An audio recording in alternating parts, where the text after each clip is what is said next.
اعوذ باللہ من الشیطان الرجیم بسم اللہ الرحمن الرحیم۔ نولی فیکٹری کے دوستو السلام علیکم۔ ناظرین اکرام، کہتے ہیں کہ ایک بار حضرت شیخ جنید بغدادی رحمۃ اللہ علیہ سفر کے ارادے سے بغداد روانہ ہوئے۔ حضرت شیخ کے کچھ مرید بھی ساتھ تھے۔ حضرت شیخ صاحب نے مریدوں سے پوچھا کہ کیا تم لوگوں کو بہلول دانا کا حال معلوم ہے؟ لوگوں نے کہا کہ حضرت وہ تو ایک دیوانہ ہے، آپ اس سے مل کر کیا کریں گے؟ شیخ صاحب نے فرمایا کہ ذرا بہلول دانا کو تلاش کرو، مجھے اس سے کام ہے۔ مریدوں نے شیخ صاحب کے حکم کی تعمیل اپنے لیے سعادت سمجھی۔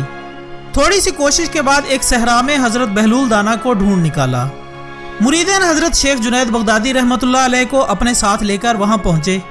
شیخ جنید بغدادی رحمۃ اللہ علیہ جب بہلول دانا کے سامنے گئے تو آپ نے دیکھا کہ بہلول سر کے نیچے اینٹ کا تکیہ بنائے لیٹے ہوئے ہیں۔ شیخ صاحب نے سوال کیا تو بہلول نے جواب دے کر پوچھا کہ تم کون ہو؟ شیخ صاحب نے جواب دیا کہ میں ہوں جنید بغدادی۔ تو اے ابو القاسم، تم ہی وہ شیخ بغدادی ہو جو لوگوں کو بزرگوں کی باتیں سکھاتے ہو؟ حضرت بہلول دانا نے کہا۔ جنید بغدادی رحمۃ اللہ علیہ نے کہا جی ہاں، کوشش تو کرتا ہوں۔ اس پر بہلول دانا نے پوچھا کہ اچھا تو تم اپنے کھانے کا طریقہ تو جانتے ہی ہوں گے؟ جنید بغدادی نے جواب دیا کہ کیوں نہیں، بسم اللہ پڑھتا ہوں اور اپنے سامنے کی چیز کھاتا ہوں، چھوٹا نوالا بناتا ہوں، آہستہ آہستہ چباتا ہوں، دوسروں کے نوالوں پر نظر نہیں ڈالتا اور کھانا کھاتے وقت اللہ کی یاد سے غافل نہیں ہوتا۔ جو لقمہ کھاتا ہوں الحمدللہ کہتا ہوں، کھانا شروع کرنے سے پہلے ہاتھ دھوتا ہوں اور فارغ ہونے کے بعد بھی ہاتھ دھوتا ہوں۔ یہ سن کر حضرت بہلول دانا اٹھ کھڑے ہوئے اور اپنا دامن شیخ جنید رحمۃ اللہ علیہ کی طرف جھٹک دیا۔ پھر ان سے کہا کہ تم انسانوں کے پیر و مرشد بننا چاہتے ہو اور حال یہ ہے کہ اب تک کھانے پینے کا طریقہ بھی نہیں جانتے۔ یہ کہہ کر بہلول دانا نے اپنا رستہ لیا۔ شیخ صاحب کے مریدوں نے کہا کہ یا حضرت، ہم تو پہلے ہی کہتے تھے یہ شخص دیوانہ ہے۔ شیخ صاحب نے فرمایا کہ ہاں دیوانہ تو ہے، مگر اپنے کام کے لیے ہوشیاروں کے بھی کان کاٹتا ہے۔ اس سے سچی باتیں سننا چاہتے ہو تو آؤ اس کے پیچھے چلیں، مجھے اس سے کام ہے۔ حضرت بہلول دانا ایک ویرانے میں پہنچ کر ایک جگہ بیٹھ گئے۔ شیخ بغدادی رحمۃ اللہ علیہ ان کے پاس پہنچے تو انہوں نے شیخ صاحب سے پھر یہی سوال کیا، کون ہو تم؟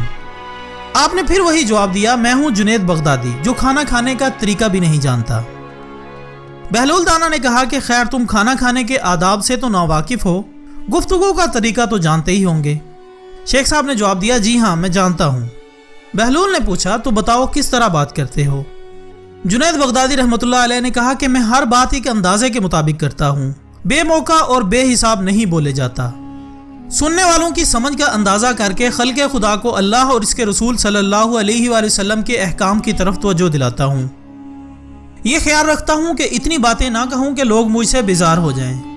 باطنی اور ظاہری علوم کے نقطے نظر میں رکھتا ہوں۔ اس کے ساتھ آپ نے گفتگو کے آداب سے متعلق کچھ اور باتیں بھی بیان کی۔ حضرت بہلول دانا نے کہا کہ کھانا کھانے کے آداب تو ایک طرف رہے، تمہیں تو بات کرنے کا ڈھنگ بھی نہیں آتا۔ پھر شیخ صاحب نے منہ پھیرا اور ایک طرف چل دیے۔ مریدوں سے خاموش نہ رہا گیا اور انہوں نے کہا کہ یا حضرت، یہ شخص تو دیوانہ ہے، پاگل ہے، آپ اس دیوانے سے بھلا کیا توقع رکھتے ہیں؟ آپ نے کہا کہ نہیں، تم لوگ یہ باتیں نہیں سمجھ سکو گے، مجھے اس سے کام ہے۔ اس کے بعد شیخ جنید بغدادی رحمۃ اللہ علیہ نے بہلول دانا کا پیچھا کیا۔ حضرت بہلول دانا نے مڑ کر دیکھا اور کہا کہ تمہیں کھانا کھانے اور بات کرنے کے آداب تو معلوم نہیں ہیں، سونے کا طریقہ تو لازمی معلوم ہوگا۔ شیخ صاحب نے کہا جی ہاں، معلوم ہے۔ بہلول دانا نے کہا کہ اچھا بتاؤ تم کس طرح سوتے ہو؟ جنید بغدادی رحمۃ اللہ علیہ نے کہا کہ جب میں عشاء کی نماز پڑھتا ہوں اور درود اور وظائف سے فارغ ہوتا ہوں تو اپنے کمرے میں چلا جاتا ہوں۔ یہ کہہ کر شیخ صاحب نے سونے کے وہ آداب بیان کیے جو انہیں بزرگان دین کی تعلیم سے حاصل ہوئے تھے۔ بہلول دانا نے کہا کہ معلوم ہوا کہ تمہیں تو سونے کے آداب بھی معلوم نہیں۔ یہ کہہ کر بہلول دانا نے جانا چاہا تو حضرت جنید بغدادی رحمۃ اللہ علیہ نے ان کا دامن پکڑ لیا اور کہا کہ اے حضرت، میں نہیں جانتا، آپ ہی مجھے سکھا دیں۔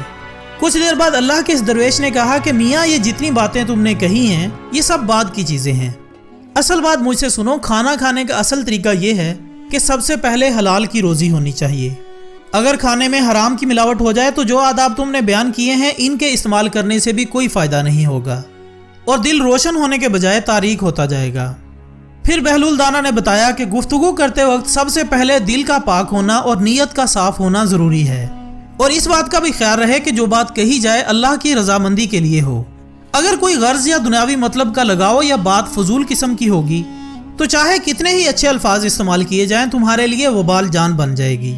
اس لیے ایسے کلام سے خاموشی ہی بہتر ہے۔ پھر سونے کے متعلق بتایا کہ اسی طرح سونے سے متعلق جو کچھ تم نے کہا وہ بھی اصل مقصود نہیں ہے۔ اصل بات یہ ہے کہ جب تم سونے لگو تو تمہارا دل بغض، کینہ اور حسد سے خالی ہو، تمہارے دل میں دنیا اور مال دنیا کی محبت نہ ہو، اور نیند آنے تک اللہ کے ذکر میں مشغول رہو۔ حضرت بہلول دانا کی بات ختم ہوتے ہی حضرت جنید بغدادی رحمۃ اللہ علیہ نے ان کے ہاتھوں کو بوسہ دیا اور ان کے لیے دعا کی۔ شیخ جنید بغدادی رحمۃ اللہ علیہ کے مریدین یہ منظر دیکھ کر حیران رہ گئے۔ انہیں اپنی غلطی کا احساس ہوا اور یہ بات ان کی سمجھ میں آ گئی کہ ہر شخص کو چاہیے کہ وہ جو بات نہ جانتا ہو اسے سیکھنے میں ذرا بھی نہ شرمائے۔ خواتین حضرات، حضرت جنید بغدادی اور بہلول دانا کے اس واقعے سے سب سے بڑا سبق یہی حاصل ہوتا ہے کہ کچھ نہ جاننے پر بھی دل میں یہ جاننا کہ ہم بہت کچھ جانتے ہیں بہت ہی نقصان پہنچانے والی بات ہے۔ اس سے اصلاح اور ترقی کے تمام راستے بند ہو جاتے ہیں اور انسان گمراہی میں پھنس کر رہ جاتا ہے۔ دعا ہے اللہ ہمیں اچھی باتوں پر عمل کرنے کی توفیق عطا فرمائے اور ہمارا خاتمہ بالایمان فرمائے۔ ویڈیو پسند آنے کی صورت میں اسے زیادہ سے زیادہ لائک کر کے ہماری حوصلہ افزائی کریں اور ویڈیو کو فیس بک اور واٹس ایپ پر ضرور شیئر کریں۔ کل انشاءاللہ ایک اور ویڈیو کے ساتھ دوبارہ حاضر ہوں گے، تب تک کے لیے اجازت دیجیے گا۔ اپنا دوستوں، رشتہ داروں اور گرد و نواح کے تمام لوگوں کا بہت خیال رکھیے گا۔ اللہ حافظ۔